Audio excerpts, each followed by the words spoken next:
A pattern is emerging on the world stage which is fueled by the blatant disregard for the rules of law. Judicial systems and government prosecutors are rewriting laws to combat political and social dissidence. The UN's 2030 agenda pushes for mass migration of illegal immigrants.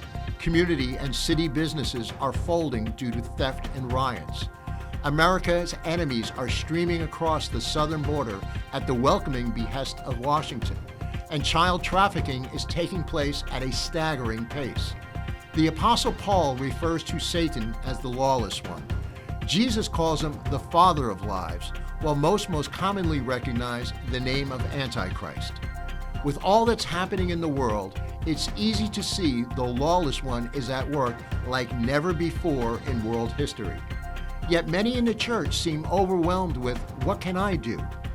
Please consider joining us as we unpack the tactics of Satan with combating strategies that many in the church body are employing today on behalf of the Great Commission.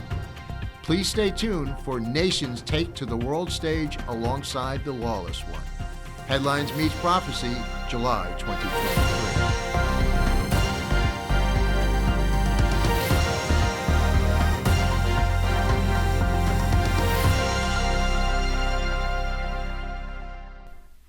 Hello, everybody. My name is Mark. You're watching and or listening to the Rustic Outlook. Thank you so much for joining.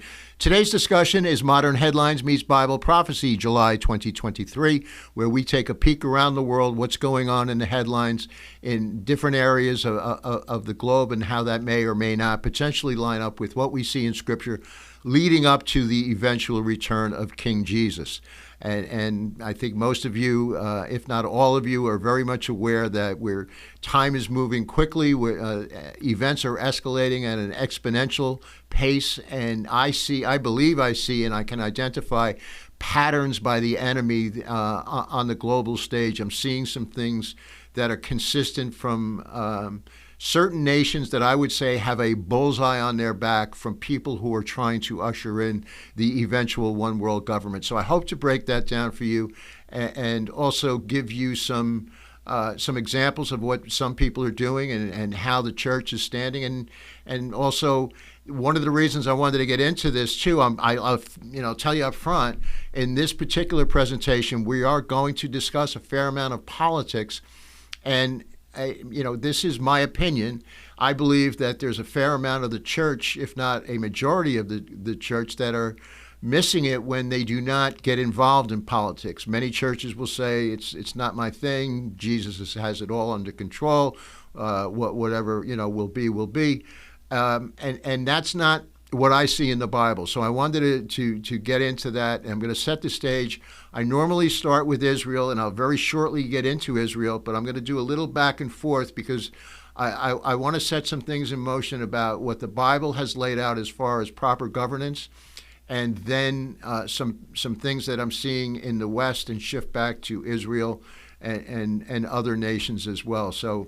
And then we're going to get into some other topics. Before I begin, please hit the like and the subscribe button, whatever the platform you're on, YouTube, Rumble, all the podcast platforms. Would love to hear from you. Comment via social media. We're on Instagram, and now it's called X, no longer Twitter. So again, if you could, that would be wonderful. As well as jump to the Rustic Outlook and sign up for our email list. You'll see a pop-up window come up. And all we do is we notify you of events to come and some interactive presentations that we do on Zoom, with a live audience. And then we have begun a podcast platform where we're going to be interviewing guests. We had our first guest on a couple of weeks ago with Kathy Bixel, Apostle Kathy Bixel, who's delighted with that. And matter of fact, she will be on again in a couple of weeks. But we'll be also breaking down other areas, not just in specifically in ministry or ministers, people in politics and in business and in sciences and in the arts. And in family too. I believe that'll be an important aspect of what we're trying to do. So we just notify you of those things. So let's get into this. Nations taking the stage with the Lawless One. So let me break to video. I show you. These are some groups of nations, United Nations, which I believe represents almost 190 nations today. You have what's called BRICS, the acronym for Brazil, Russia, India, China, South Africa. You see the Israeli flag there. The middle on the right is NATO. Below that is the European Union and the Arab League, and the red, white, and blue representing the United States. So these are some of the larger groups. It naturally does not cover them all, but we will get into most of them. We will be breaking down some areas in South America and Central America. There's some very interesting developments that are happening there. And so again, I want to get into this pattern. So before I do, I want to break down something that I believe will help set the stage of how God or how the Bible has laid things out as far as the governments are concerned and the nations. So God loves the nations of the world. Should be no surprise there. God created governments and established nations. Our Bible lays out the way that civil government is to work. It's pretty clear, starting in the Old Testament. If a nation will follow biblical principles of governance, to that extent, human suffering and poverty will be reduced. Conversely, this can be flipped. Human pain, suffering, and poverty can increase. The Bible also speaks to personal issues of life, family issues, church or congregational life, the foundation for civil governance, and when followed, a community or nation can prosper while living in peace and tranquility. So, very briefly, I wanted to touch on a few things that I'm showing you: separation of church and state, and the Mayflower Compact. So for this, I'm speaking specifically to America.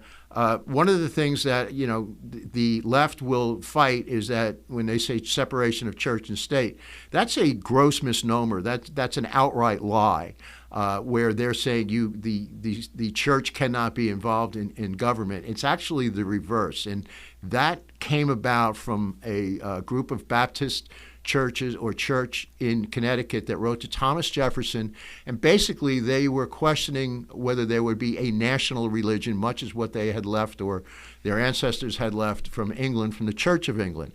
So, Jefferson's letter to them, which is the basis of separation of church and state, said no, there will be freedom of religion, freedom to worship, whether you're a Christian or any other religion or sect, or again, if you believe in atheism or agnostic, whatever it is, you're free to practice that. So that's where that came from, and that got twisted really. Pretty much, you can go back to the history in the mid-20th century. Lyndon Johnson was upset because while he was running for Senate in Texas, churches were speaking badly about him. So you can look up the history. And for those who don't believe that the biblical principles are the foundational structure of this nation, I say, not only in the Constitution, but you can start with the Mayflower Compact. It's a very brief 5-10 minute read. I would strongly suggest you go online. And my point here is the church can and should be involved in the policies of what is happening around the world, in our country, in our nation. They should have a say. In other words, there is no legal basis for them to be stifled, to not have an opinion, to go in, and churches, should be able to represent or display policies by different candidates, whether it's the left, the right, independent, doesn't matter. You can present that and, you can showcase that. But unfortunately, I would say the church has shied away from it.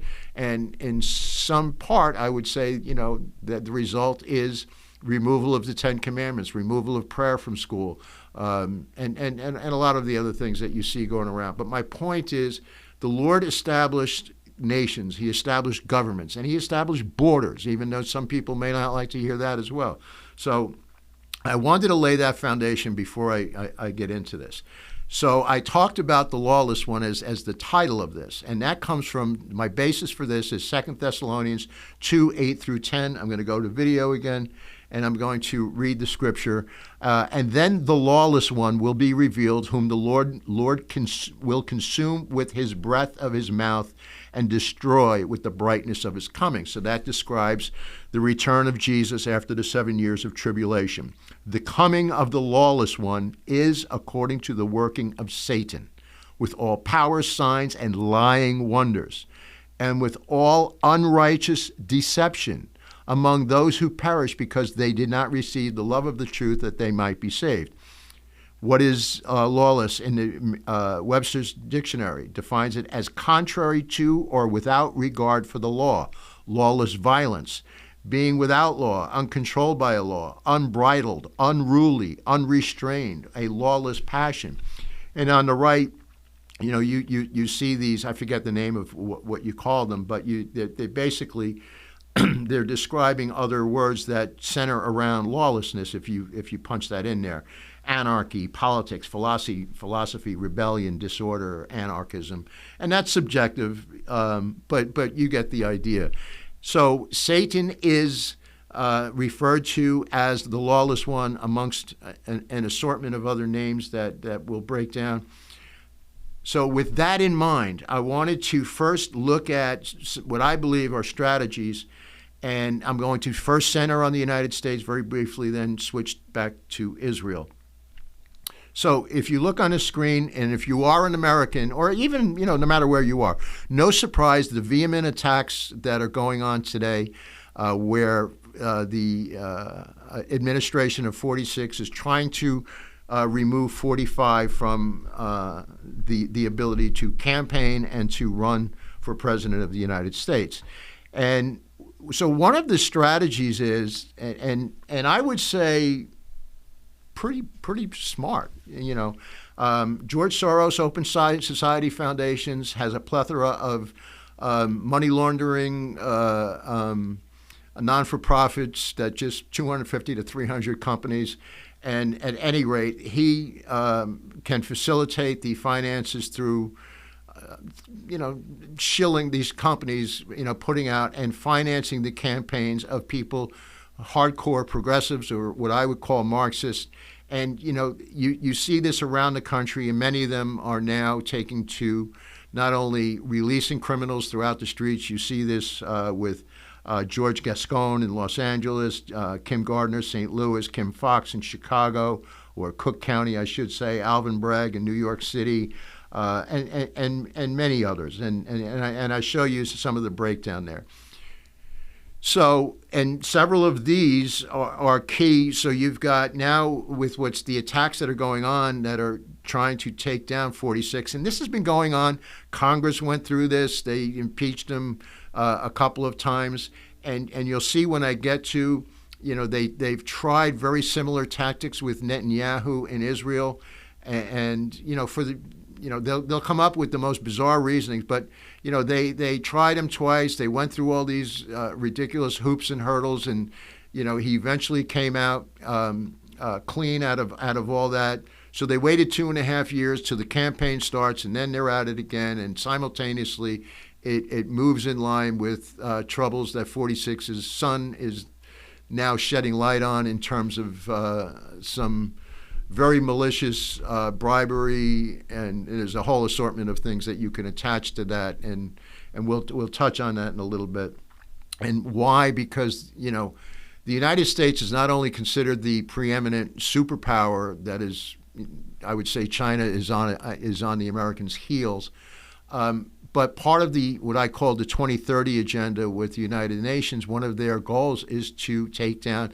It actually says in the principal goals of it is the United States will no longer be the world superpower.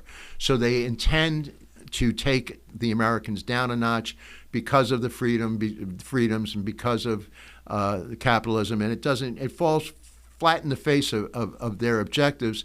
And plus, if you go to those founding principles that I discussed, they are antithetical to. Is that the right word? I'm not sure if that's the right word. But they are juxtaposed, I'll say, to their objectives, anything that has to do with biblical principles, Western values. They define it as Western values, but that's really what it is. So my point here is they have financed and attacked the legal system.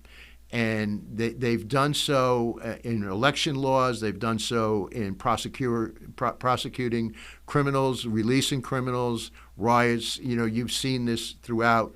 You see this now. It's happening in France, and it's because of some political decisions Macron has got engaged in. But it's heartbreaking So that is a very definitive tactic. And you can look in the world today, and you can look, even when you saw the riots in 2020 and 2021, it made no sense. And people were just, they were trying to pawn it off as, oh, yeah, this is normal. So let's go back to Israel for a second. I want to stay on the legal system and justice. So Netanyahu and his government is attempting to instill judicial reform. And I show you some pictures of Tel Aviv and Jerusalem. And I mean, you'll have, I believe at one point you had almost 100,000 protesters in Tel Aviv. And eventually you had almost as many fighting for him and for these reforms, because these are paid and propped up, much like what we saw in America in 2020. And so I wanted to kind of get into this. It's a little bit.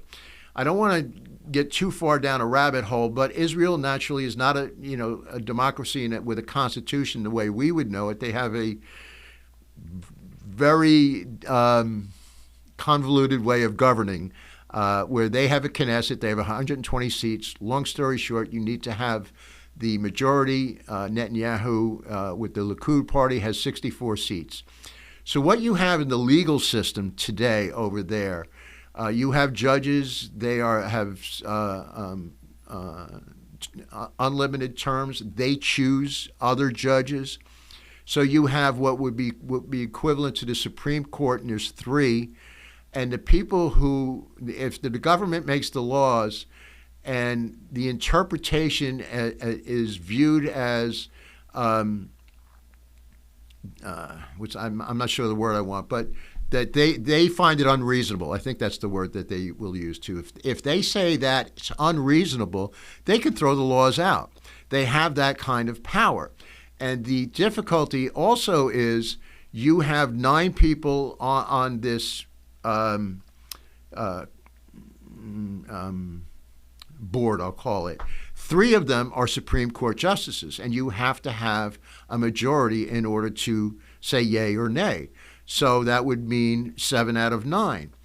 If those 3 Supreme Courts, the way we know it, were to get together and vote a consistent pattern, they can shut it down by themselves.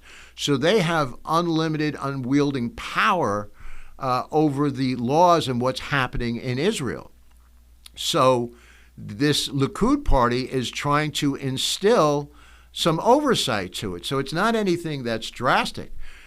But again, that's their business. That's what they want to do governing-wise. What I find particularly interesting is the outrage of the world against this, starting with America, 46. And for 46 to lecture Israel on law and their judges is really pretty ludicrous, considering the state of our judicial system today and the massive corruption that we're seeing in Washington. So it really doesn't, have any water. But at the same time, we have no rights to say or dictate, what another nation does in terms of its internal politics. And we've always tried to stick our nose into it, particularly the left. I'll just put it that way. So the other aspects of it is you see a lot of this pressure is coming from Europe in terms of boycotts and things that they want to do. So I wanted to show you who are leading some of these efforts. So Yuval Harari, which I found very interesting, has been very vocal on the airways. For those who don't know, he is what I would say the principal voice for technology and science for the World Economic Forum. He is an Israeli. He might claim, I'm sure he claims himself to be Jewish, but by all of his speeches and words, he's not a practicing believer. I'll put it that way. And he's got some pretty dark roots and beliefs, and he's one who's pushing for hacking the human body, hacking the human anatomy, with technology, and I've covered much of that in the past.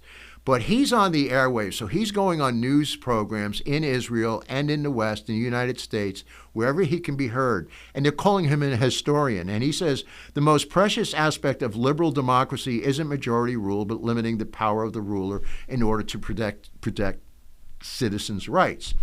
Thomas Friedman, a very influential New York Times columnist and opinion writer, he met apparently very recently with 46, and he writes a pretty big op-ed. If Prime Minister Benjamin Netanyahu continues trying to ram through a bill that would strip Israel's Supreme Court of its most important legal authority to check extreme appointments or decisions of Israel's political echelon, and do so without a semblance of national consensus, it will fracture Israel's military and undermine not only shared values between the U.S. and Israel, but also vital interests. He goes on to say in that it is up to 46 to, quote unquote, save Israel. So this is a massive push. Then I show you on the right 46's response. He's refused to have Netanyahu over since his election, but I did hear recently over the past few days that he will be having him in September. Ehud Barak, who was the former prime minister in the early 2000s of Israel, he has been known to be one of the focal points in pushing these riots, pushing these protests all across Israel. And I just want to point out that he was one who had been reportedly, and it was verified through plane records and whatnot, that he met with Jeffrey Epstein dozens of times, flew on his private plane, was down in Florida with him and on his island. So if you know anything about Epstein and the history there and the fact that this guy is with him more than once, I would say, okay, give somebody the benefit of the doubt of one time, but I'm sorry, So these are the types of people that are really, they're over the top outraged at Israel's push for this. So, I'm looking going, okay. The other one I wanted to point out is Hassan Nasrallah, who is the leader of Hezbollah in Lebanon for Iran. And he's kind of, licking his chops saying, yeah, these are problems with Israel. And the unrest fuels his delight because part of what they're doing is they're trying to get the military to not report.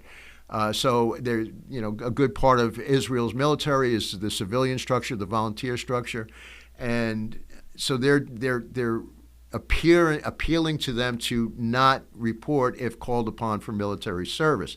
So these are some of the types of characters. Then you go back to Soros and his son Alex, and just the history there, and you can look all of this up. I mean, these are some dark circles that these people run in.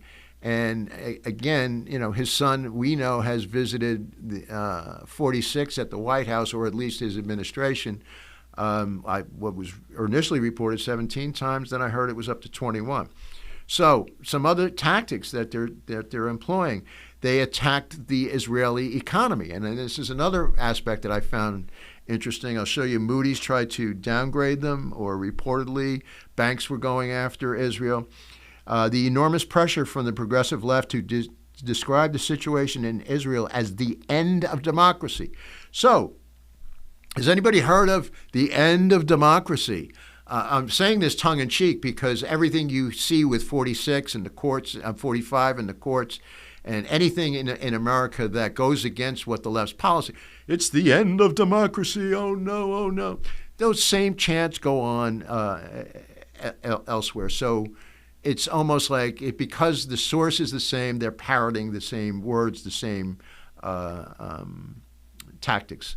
So the enormous pressure caused Moody's to issue a report that warns the realization of the risk to the economy following the tensions surrounding the continuation of the legal legislation. So they're threatening Israel's bank accounts. To the disappointment of Moody's, it did not downgrade Israel's credit rate. Why? The economy is strong and very good shape with $212 billion in reserves, 4% annual growth, and billions of dollars of income that are coming from natural gas. It will take much more to downplay this, what some are calling phony pressure. Side note, I don't have it in here. The natural gas has just exploded in Israel's economy. They've discovered this over the last 10, 12 years on the Mediterranean coast. They have companies coming in, I believe it's 7, for the rights to drill. Chevron, I believe, is one of them from America. 5 of them are in Israel, and they're on the Tel Aviv stock market. So the financial blessings that the Lord has bestowed upon this tiny nation that a little over 100 years ago, was desolate with malaria-infested swampland, and is now blooming because, the Lord called his people back just as what was prophesied. The nation was born in a day just as what was prophesied. And, even though the very next day after it was born, all the surrounding Arab nations attacked them, they survived and they went strong.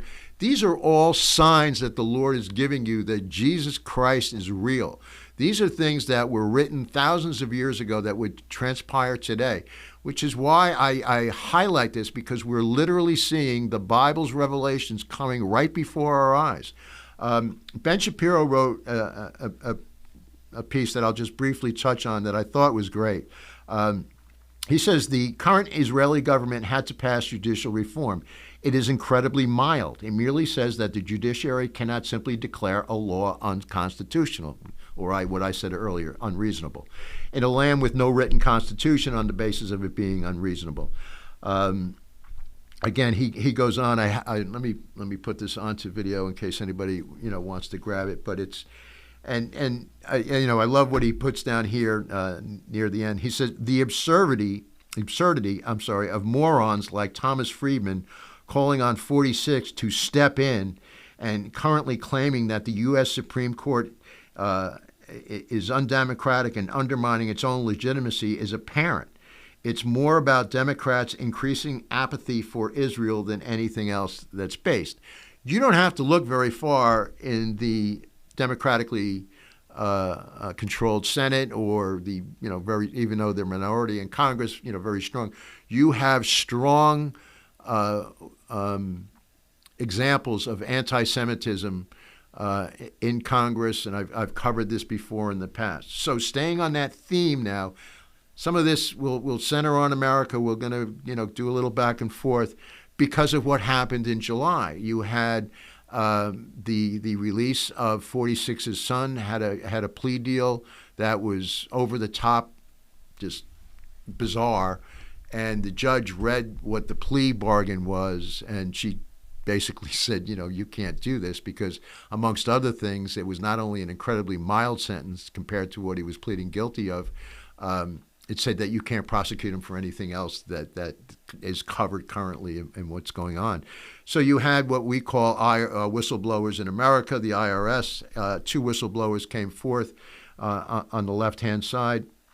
And, they went into explicit details with records, showing the money exchanges of what was going on, showing the shenanigans, if you will.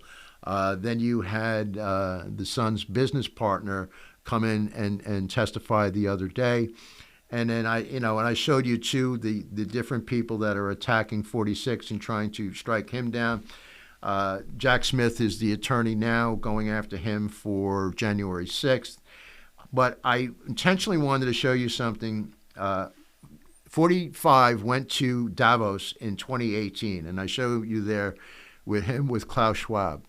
And he was, to his typical self, very bodacious, bravado, but he, in no uncertain terms, stuck up for the national sovereignty of America, said, you people, knowing what you're up to will not take us down. You will not remove our freedom. So here you had the president sticking up for America, and this doesn't get reported.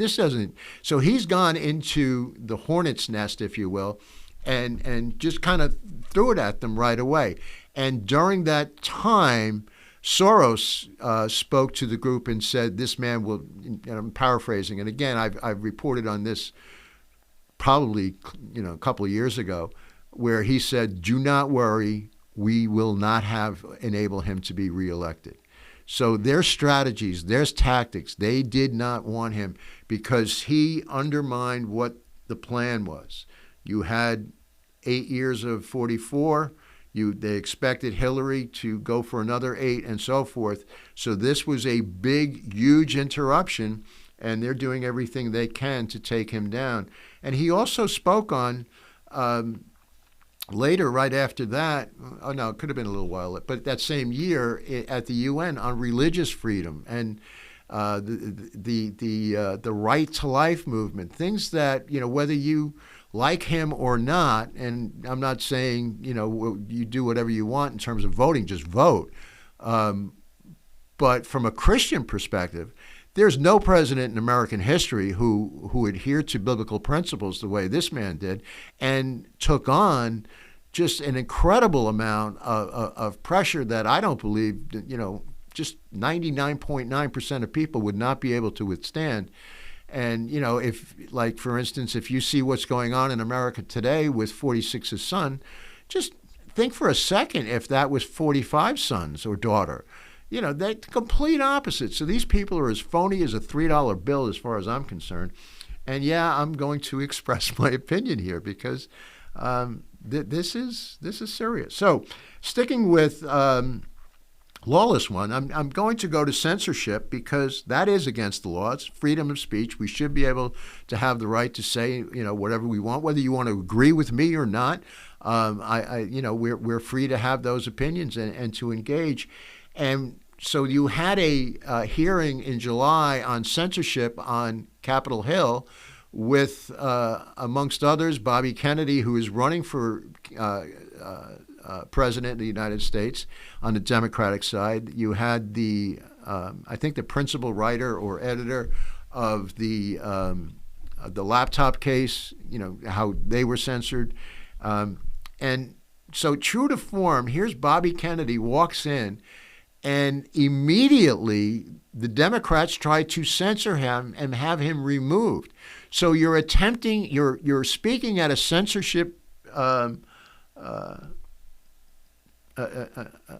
meeting, a hearing on censorship, and the Democrats tried to censor the Democrat. Why? Because the Democrat is not falling in line with what they want from him. So he is basically, I personally, and I think I've said this last month, I find him a breath of fresh air. I don't agree with everything that he does, but he's a true liberal. And that's the foundation of much of what American politics was, is that you have the conservative and the liberals, and, the hope is that you find balance somewhere in between, and you can agree to disagree and compromise. But you do not see that today in either party. It's all or nothing. So the censorship, and then something else now that he's running for president. He's got over 20% of the polls, and so anybody who's running for president has the rights and has Secret Service assigned to them. 46 has turned him down. This falls under the Homeland Security, Mayorkas. So not only you turning him down, but if you think about, his father was killed. His uncle was killed. We're talking about Bobby Kennedy in 1968 and John Kennedy in 1963. So they've been at and he contends that this was done by the CIA. So, but the fact that, we're being so petty and, oh no, we're not going to give you Secret Service. Again, it's a violation of laws, and this is why I say the lawless one. So I want to get into some of the other things that are happening in the nations, and I'm going to show some things of I believe what is happening in the West, or at least in America. I see it in Canada, see it in parts of South and Central America. They call it progressives. It's not. It's Marxism. Progressive is a nice marketing term. Again, my opinion. But and principally it's going against the values and people of faith. One of the and these are outlined in their books and strategies, and you can go back to a lot of the tactics from Marx and what he laid out, Lenin and Mao and others, and Saul Alinsky and Rules for Radicals, which is the playbook of 44, and others, who incidentally dedicated his book to Satan, calling him the ultimate radical or revolutionary. So, you have this happening, and at the same time now of what we're seeing is communism is taking shape. So I'm going to show you two maps, communism and Islam. And the lower right shows you where communism is on the world stage, and the top map on the left shows you the amount of Muslim nations. And the reason I'm showing the two of them together is because it almost goes against, it's similar, it lines up to the expression of the enemy of my enemy is my friend, meaning that they have a lot of the same goals where they want to take down the West. They want to take down, say, Muslims, some of the more, I guess, the Shiites, and not all of them. I'm not saying that. And a lot of these are the governing bodies, not the people themselves. They go against the Western values and a lot of what is being brought upon society today. You want to call it wokeism or whatever, and then the Marxists and the revolutionaries and the communists. And I believe this is what that infiltration is what we're seeing. So again, to me, these are just more signs of evil showing its face on the world stage, moving towards that goal. Switch gears just a little bit, but staying with nations. I wanted to briefly talk about some developments with Saudi Arabia. So Saudi Arabia is in an interesting position. They've had a lot of spats back and forth with 46 over energy. When they asked to lower the energy prices and increase production, they did the opposite because for a number of reasons where 46, they felt jaded. The government of Saudi Arabia. So anyway, Netanyahu gets into government, and he said one of his principal objectives is to strike the Abraham Accords with Saudi Arabia. Saudi Arabia, for the most part, is considered the leader of the Muslims, the leading Muslim nation, particularly when you look at those two capitals in Mecca. The Persians, I think, would argue that that's a Shia-Sunni thing. But he sees that potential as, and I wouldn't even call it a peace treaty. You have some trade accords, economic accords, agreements with the four Abraham Accord nations, Bahrain, UAE, Morocco, and why can't I think of the other one? It'll come to me, but there's a fourth. And there is some joint cooperation today with Saudi Arabia and the Israeli government. So I wanted to there was a piece that came out just a few days ago. I have it on the screen about the Saudi peace deal. Abbas focused on the relationship between the Saudi kingdom and the U.S., saying the two countries face common enemies. He also said that the Saudis demanded the signing of a natural defense agreement with the United States similar to NATO, which would provide advanced technology for national defense as well as the development of a Saudi nuclear program. Jumping down to the bottom, he also stated that Washington has no right to lecture the rest of the Middle East about the necessity of an independent judiciary.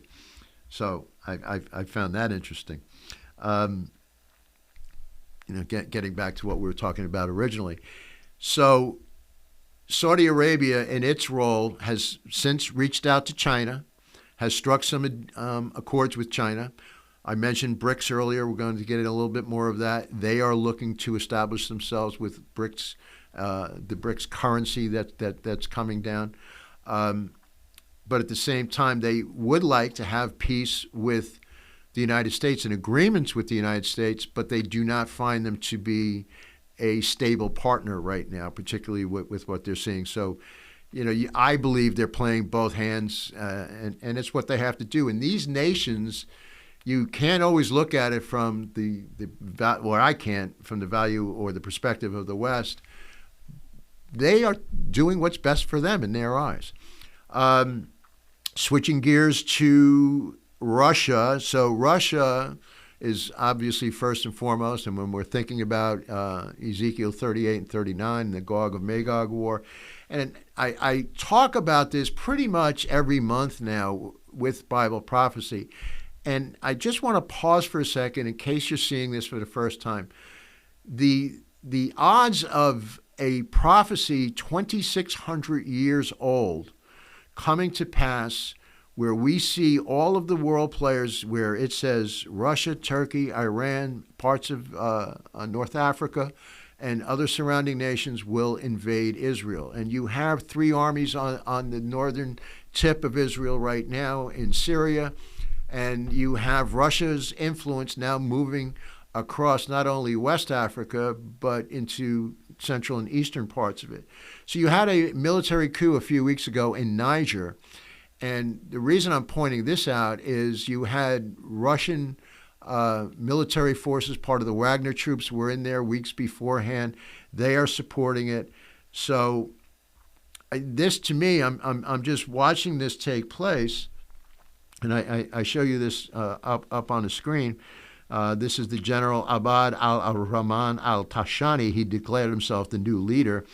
And he is considered loyal to Russia, and according to official reports, there's a telephone conversation between him and the Russians after the coup. As mentioned, the U.S.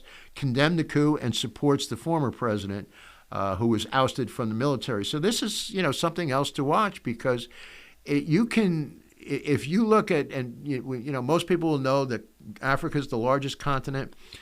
Between between Russia and China, they are gobbling up or having major influence throughout Africa, as well as other countries, and we'll show you. The state of Russia and Ukraine continues to escalate, and my concern is people will kind of get dulled, into, this is going on now for 18 months or so, but anything can trigger a world war from this.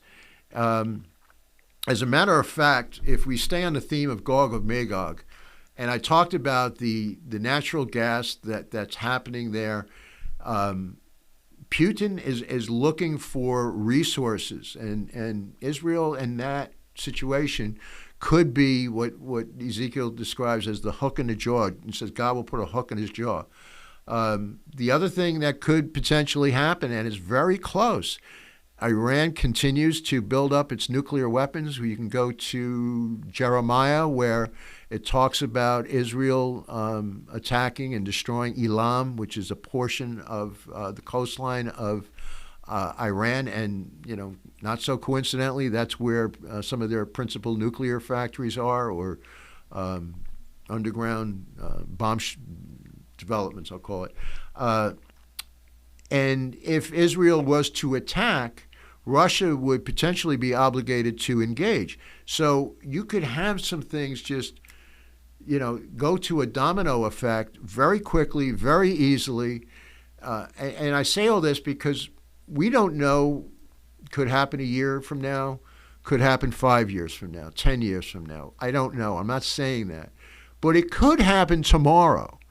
And Jesus tells us to be on the lookout, to be watchmen on the wall, to be prepared, because his coming could come at any second.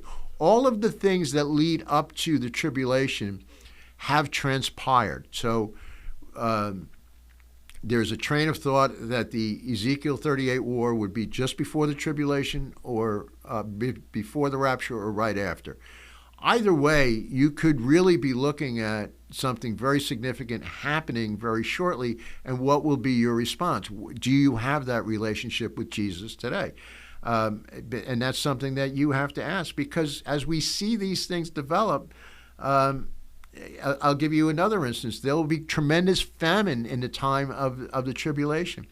Ukraine, I believe it's at least a third of the world's supplier of grain, and Russia's shutting down the seaports for exporting this. So, you have, the potential of nations, more starvation is happening. What will happen to, Europe, I would say, was fortunate. The winter was not that bad last year compared to other years. So, with energy prices skyrocketing in Europe still, supplies down, you could see some very, very harsh, cold winters, cold conditions, which could trigger things. And that could trigger, where Israel is now striking deals into Europe to move some of that natural gas from the Mediterranean into Europe. Putin may say, there's the hook in the jaw. Or again, could it be attacking Iran? Maybe they have to come in. But all of these things are lining up. I'm going to join to BRICS now. BRICS, again, Brazil, Russia, India, China, and South Africa. There are 40 nations that are looking to join. South Africa officials want BRICS to become the champion of the developing world. Argentina, Iran, Saudi Arabia, UAE, Cuba, Democratic Republic of Congo, Comoros, Gabon, Kazakhstan have all expressed interest in joining. And the other interesting development is they're meeting in August, and they supposedly had want to put up their form of digital currency, which is designed to combat and take down the U.S. dollar. Fortunately for America, I would say, India apparently just several weeks ago had balked at this idea because they still have significant investment with the West, with America in particular. So they said they will not become part of this. But they are planning to float this new currency to settle international trade payments to challenge the global reserve status of the U.S. dollar. It's about how can we take down the dollar, because the dollar is considered and is still the number one instrument for financial transactions and trade throughout. Part of this also is the result of the sanctions that went against Russia. The world saw that. The world saw how that impacted the economy and the hits that they took. So they, especially if they are considered an enemy of the West or an enemy of the United States, if you're part of these communist or Marxist regimes or hardcore Muslim nations. So they are looking at alternates to the American dollar. Russia seeks to work with Africans to weaken the U.S. dollar. Again, so Putin is hosting a summit, I believe, again, I'm not sure whether it was hosted in July or coming up in August, but he's gathering the African nations. He's bringing them in. He's bringing that influence in, and he wants them to engage in this digital form of currency. They want to work with all of the African leaders that they can to weaken the dollar. And again, the dollar becomes weak. It falls in line with taking America down. Then you also had another interesting development. Russia visited North Korea last month in July, and Kim had put on quite a display. I'll show you some of this on video. Working with the Russian defense chief Shoigu. So you see in the pictures on the left of Kim Jong-un showing them that they're working in agreements. You have Russian scientists working with North Koreans who are working with the Iranians on their nuclear developments. So you have that nuclear arsenal in North Korea. You have it in China. Russia is the world's largest supplier of nuclear weapons, and then the United States. So things are getting dicey. Things are getting difficult. And, they're also engaged in joint military exercises. Much of what, you see Israel working with America and others, you also see the same on the East. You see China working with Russia in joint military drills, and North Korea and Iran and others. So, those are things to look at. I want to talk about briefly the invasion, because this is nations, these are strategies, these are tactics.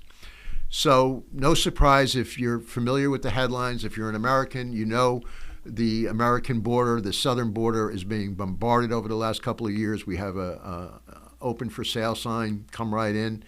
There's just no law. Again, there's just complete violation.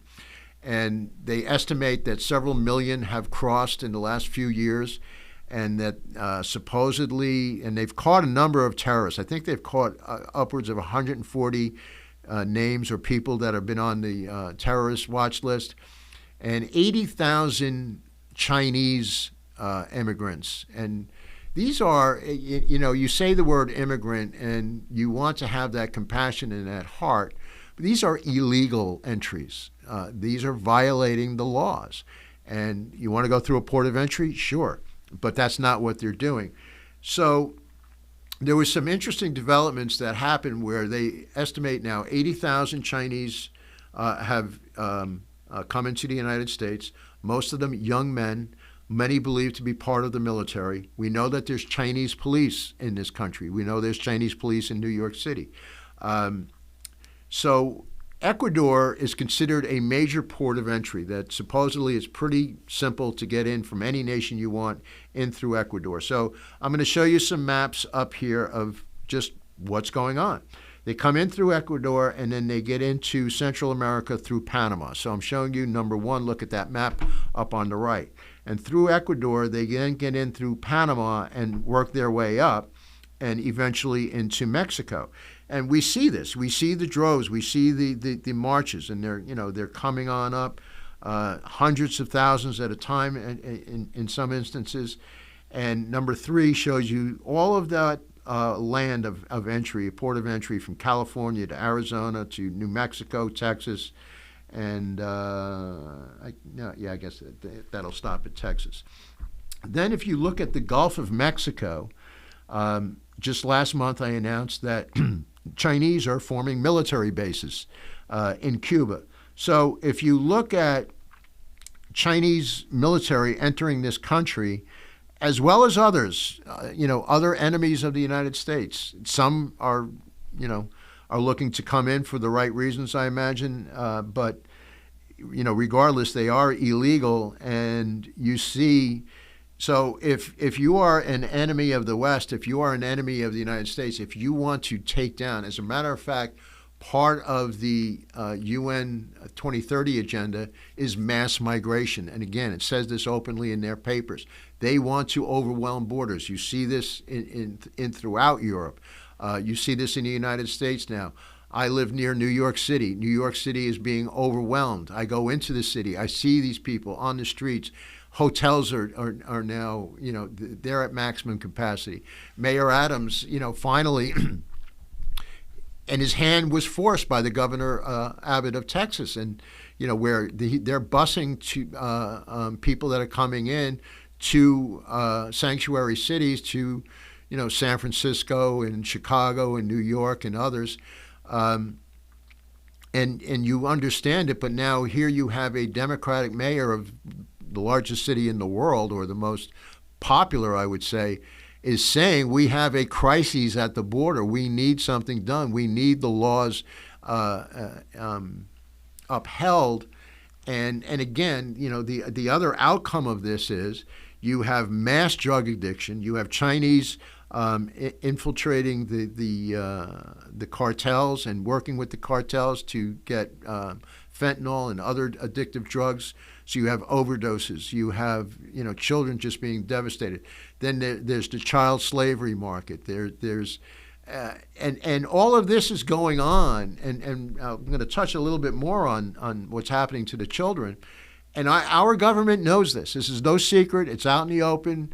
But many people will tend to shy away from it. So when you see these atrocities happening, and you don't have the gumption or the fortitude to say evil is at our doorstep, and you are part of the church, and you're saying, I don't want to get involved in politics, it's not my area, I'm sorry. That's, in my opinion, you're derelict of duty. We need to do whatever we can, and it certainly begins on our knees and in prayer, but this is what's happening. And this is what Jesus said would happen, but he also called us to stand, to occupy, to believe, to have faith. So going to switch gears a little bit, staying with China. China is now rewriting the Bible and other religious texts. And I wanted to give you an example because of the mass power. And I'm emphasizing China because if you look at Revelation, the Euphrates River gets dried up, an army of 200 million comes with the kings of the East. That has to be China. So, they're part of what that eventual war, they will work their way into Israel, into the Valley of Armageddon. So they are part of this. This is why, I keep an eye on China. I keep an eye on Russia. Because we're seeing this unfold before our eyes. And again, I go to the two legs of Daniel that are the East and the West, and we see the clear delineation of the nations of the East and the West. And it says they will be like miry clay mixing with iron. It will not adhere. It will not stick. So you have them rewriting the gospel. And it's a 10-year project, but I wanted to give you an example of what they're doing. So in the Gospel of John, Jesus famously confronts the accusers of a woman caught committing adultery, saying, "Let one among you who is guiltless be the first to throw a stone at her." This was the scene where she was caught in adultery and they were ready to stone her to death. The chastened accusers slinked away. Jesus said to the woman, "Has no one condemned you?" "No one, sir." And he said, "Neither do I condemn you. Go away, and from this moment sin no more." So if you're a Christian, you're probably familiar with this scripture. So it's an incredibly beautiful, compelling, wonderful story of love and of mercy and of kindness. What is the CCP doing? They are rewriting the Gospel of John, where it ends with this: "Not with mercy, but Jesus himself will stone the adulterous woman to death." And they are also, that's how that scripture is being written. Because that woman was wrong, they're saying that Jesus took the law into his hand and stoned the woman, which obviously is bizarre. But that's the point of what we're seeing today. So they're rewriting the Bible, the Quran, and other sacred texts. Xi Jinping's quest is to make the faithful serve the party rather than God. So this is a staple of communism, of Marxism, that the government becomes your supplier, your resource. Staying with government's infiltration of the bank accounts. Nigel Farage, who is the leader in England for Brexit, for the for England moving out of the European Union, and he found himself, went to take money from his account, and it was closed. They didn't give him any reason. Then he went to open another account in another bank. 6 different banks shut him down. Eventually, this caught wind and got into a lot of the headlines, and they eventually restored it. But the point here is, and we've seen this before, this is what will happen in a totalitarianism regime. The government will know where you're banking, what you're doing, what your policies are, what you're saying, what you stand for, and they will have the ability to shut you down. And in this instance, they shut down Farage. We also saw this in America with Chase and Jamie Dimon shutting down different religious organizations, non-for-profits. And I show you the example here of Sam Brownback, who is a former senator, governor of Kansas, and just an incredibly gifted, compassionate Christian who's just done great works for different non-for-profits, for faith, for freedom, not only here in America but elsewhere. So the counter to this is there are 19 states' attorney generals sent a letter to J.P. Morgan Chase accusing it of discrimination against conservative religious groups. The bank denies it. The business of America should become business again, not politics. So, they won out, and I'll get to that in a second. But I guess, my point is that we see this coming. It's on our doorstep. And this is part of what eventually will happen with technology and with AI, and you'll have that ability to have that world government central database that will know through various forms of technology that I've described in the past, and many, many people elsewhere have as well. They'll know where you are, where you're traveling. They'll be able to limit you. Do you have the proper health certificates? Facial recognition. there's just a whole assortment of things. And if you do not adhere, and we see this in China today, you have social crediting systems. And if you don't reach a certain credit point, they can shut you down. They'll shut down your bank account. So, we see touches of this happening. This is not the tribulation naturally, but you see the signs of it. UFOs, I wanted to just touch on this briefly because there was hearings again in the United States Congress, second year in a row. You had several people appearing. I did want to highlight here on the video David Grush. He confirmed non-human bodies in an exchange with a senator. Congressman Gates from Florida had said he spoke with a flight crew who witnessed a UFO over the Gulf of Mexico in a diamond formation of 4 craft. The witnesses said when he approached the UFOs, the radar went down, his FLIR malfunctioned, I don't know what that is, and he had to manually take a photo that Gates has seen personally, football-sized UFOs, and I show you that scene on the right, and I've covered that before. You can see some of these videos online. You can look them up, and whether you believe it or not, it's fine. But 15 years ago, 20 years ago, people thought you had a tinfoil hat. Now the government is saying it, and the reason I find this as non-human bodies interesting is I think of the Nephilim, Genesis 6, and things there. And, Jesus did say it prior to his return, it shall be as in the days of Noah, which was the outpouring of evil through the Nephilim. And so, do we see some of that? And, I don't want to go down that road now. But I did want to point out that I think it was 2005, and I did this on a prior presentation, where American military in Afghanistan were on a very secure mission, and they drew, they weren't able to take pictures, but they drew out what they had seen and what they needed to transport, which was a body, which they estimated to be somewhere around 13 feet. They said it stunk like nothing else that they'd ever known. It was as solid as anything. It weighed, I think they said 1,100 pounds. And, they showed several soldiers over this. Again, this was kind of like a courtroom sketch of it. They didn't know what it was, but they were, it was a hush-hush mission. And I say that, too, because, what these people that are coming forth as whistleblowers are saying, that NASA and other areas of government are punishing them if they say anything about this. So I did a thing on UFOs as it relates to the Bible. I will say, I believe you can see scriptures pretty prevalent, and Ezekiel in particular, I think of in Ezekiel 1. And I kind of went through a number of portions.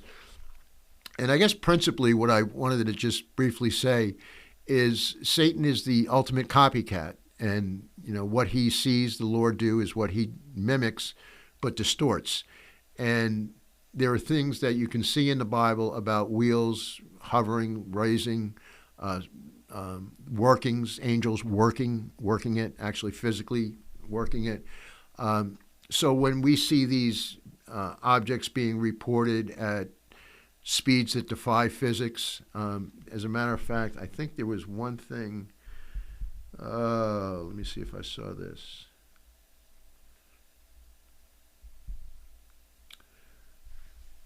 No, I don't have it in here, but one of them had reported, one of the people who testified had reported, I guess, one of the congressmen or congresswoman's questions were, how do you know that this defies physics?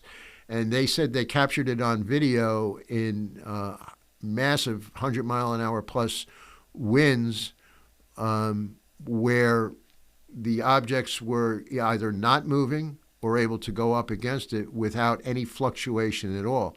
So any craft, anything going into 100-mile plus winds, hurricane, gale force winds, you're going to teeter, you're going to shake a little bit. This, they said, was like nothing for them. So again, this is nothing that we have that we can personally do today.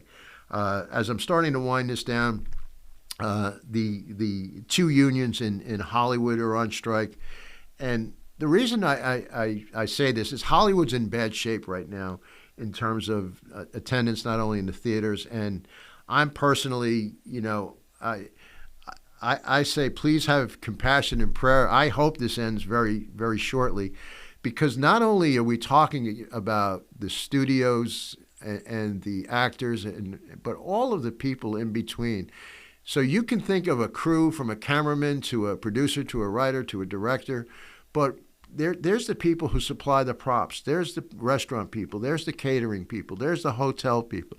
All of these industries are tremendously impacted by this.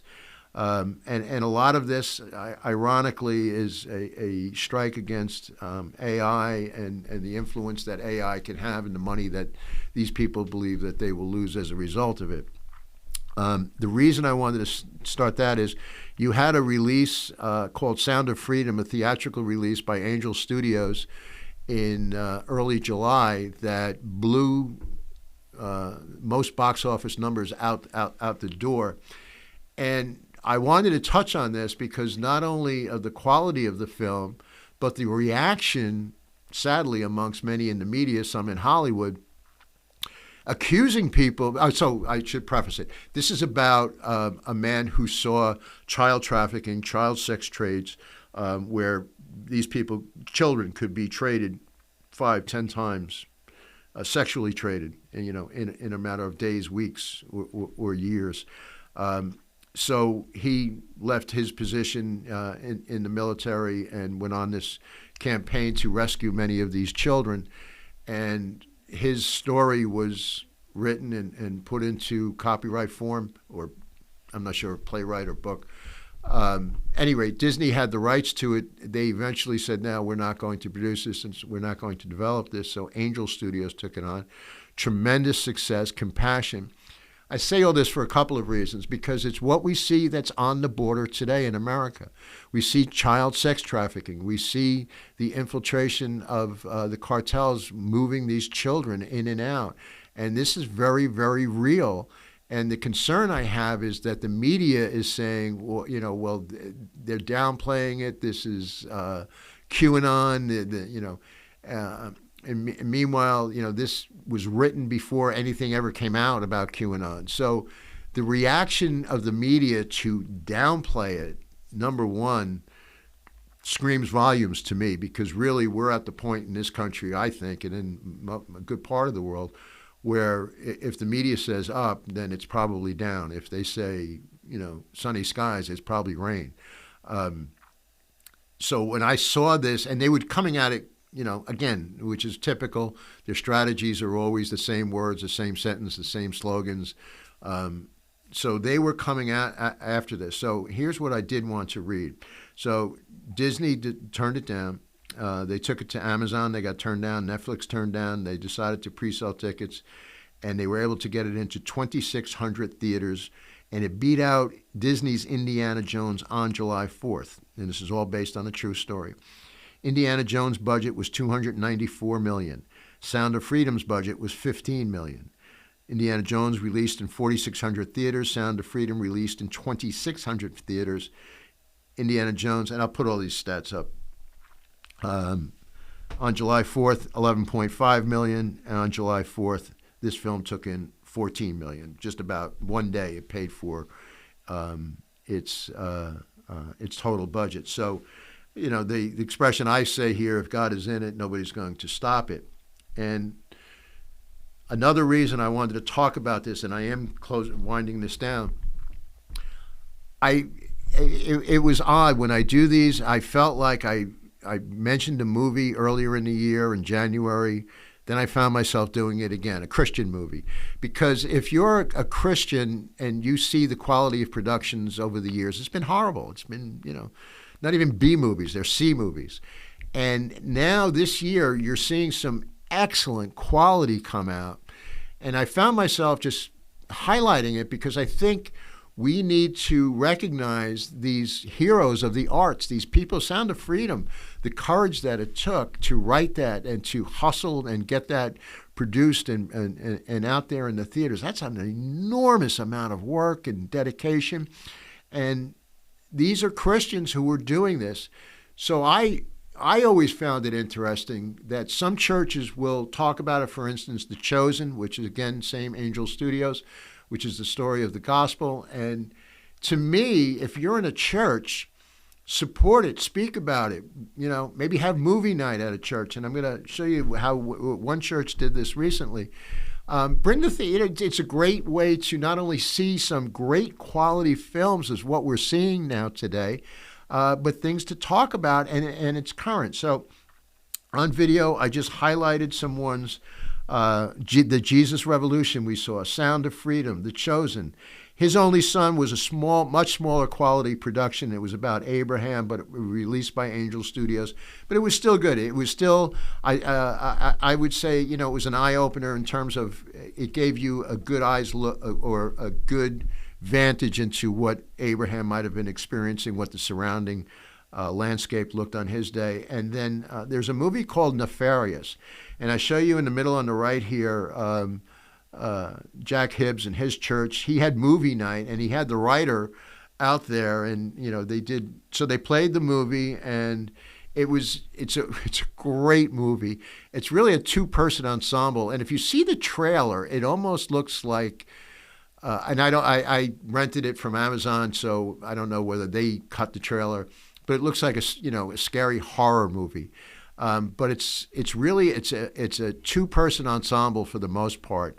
And it's a dialogue between a prisoner who is demon-possessed and an attorney who is trying to see whether he's going to have the death penalty or not. Incredible script, incredible workings.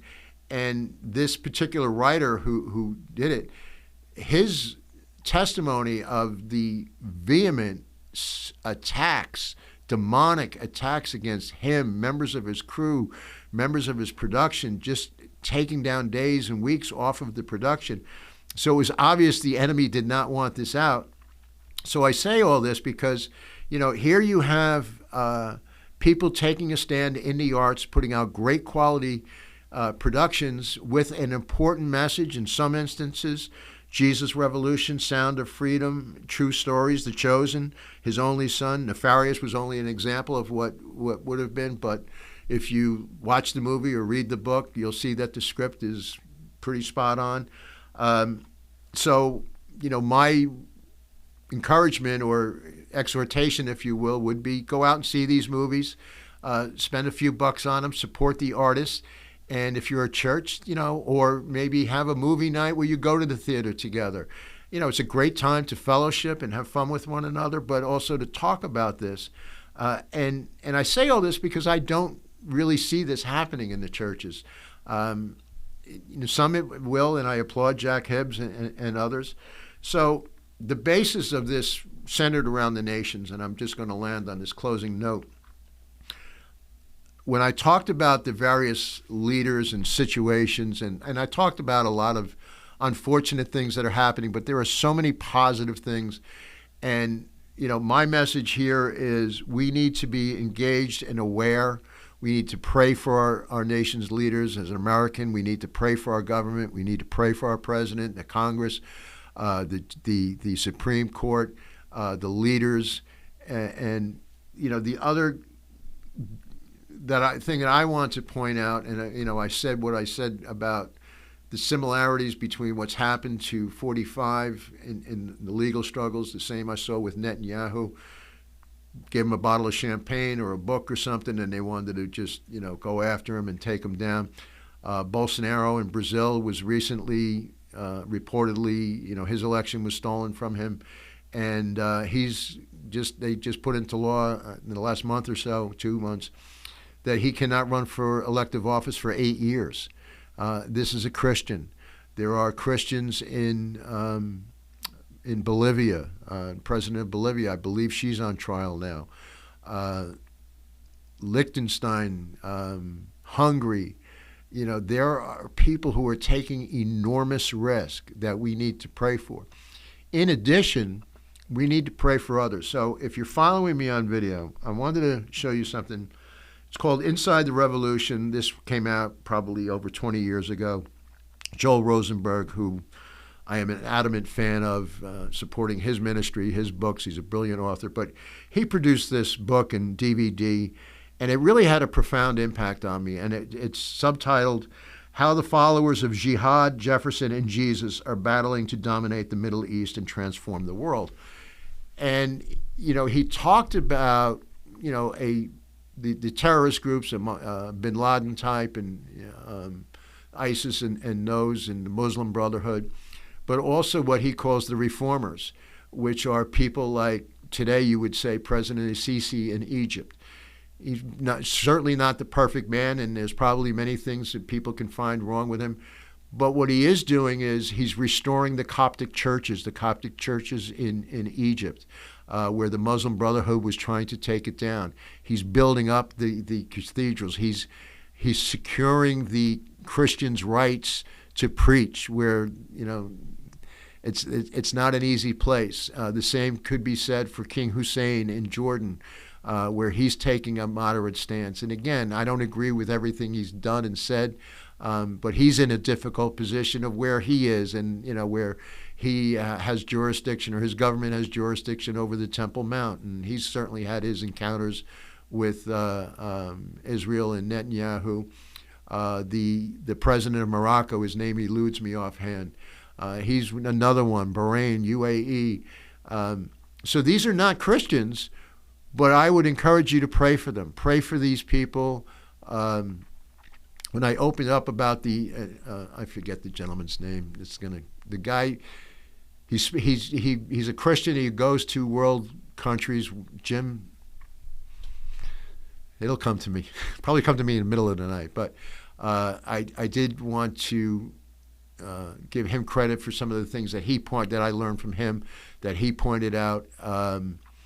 But he is a Christian who visits and has access to many, many leaders. And I was blessed by him and Joel Rosenberg and others of their experiences in front of these world leaders. So again, pray for our nation, pray for our leaders, and maybe every day, every week, pick a nation, pick a people, learn about them, find out about them, and see what can be done. So that's my 2 cents. I'll get off my soapbox, but again, I just wanted to say thank you to you for listening. Hopefully this open your eyes to some things that are going on around the world, and how it lines up with Scripture, because ultimately Jesus is coming back, and do you have that relationship with him? And I pray that you do. If you have any questions or comments, please email russickoutlook@gmail.com.